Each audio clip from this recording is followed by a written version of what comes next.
এ সম্পর্কে আরও জানাতে স্বাস্থ্য অধিদপ্তর থেকে সরাসরি যোগ দিচ্ছেন সিনিয়র করেসপন্ডেন্ট তামজিদ সুমন। তামজিদ, কি বলছেন আন্দোলনকারীরা, আর স্বাস্থ্য সেবায় এই কর্মসূচির কি প্রভাব পড়েছে?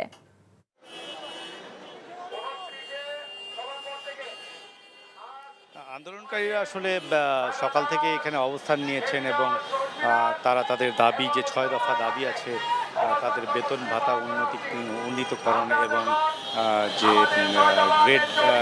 গ্রেড সমস্যা সেটি সমাধান করার দাবি সহ 6টি দফায় তারা এখানে আন্দোলন করছেন এবং এখানে অবস্থান করছেন। আপনি জানেন স্বাস্থ্য অধিদপ্তরের এই নিচে তারা জড়ো হয়েছেন। এর আগে 29শে নভেম্বর থেকে তারা 3 দিন কিন্তু শহীদ মিনারে অবস্থান করেছিলেন এবং একই দাবিতে তারা তাদের আন্দোলন চালিয়ে যাচ্ছেন। এখন সারা দেশ থেকে এই স্বাস্থ্য সহকারী যারা আছেন, 64 জেলার স্বাস্থ্য সহকারী, তারা কিন্তু এখানে এসেছেন এবং তারা বলছেন তারা যে আন্দোলন চালাচ্ছেন এটির কারণে যে টিকাদান কর্মসূচি সেটিও ব্যাহত হচ্ছে, কারণ সারা দেশে টিকাদান কর্মসূচি এসব স্বাস্থ্য সহকারীদের মাধ্যমেই প্রদান করা হয়।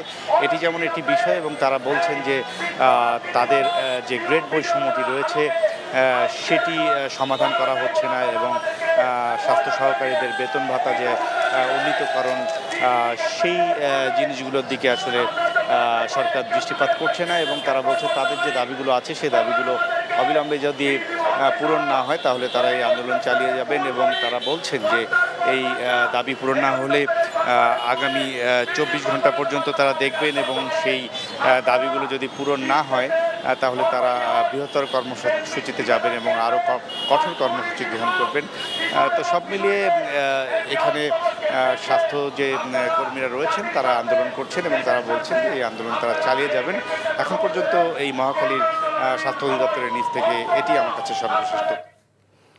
জানছিলাম সারা দেশের স্বাস্থ্য সহকারীদের আন্দোলন কর্মসূচি সম্পর্কে।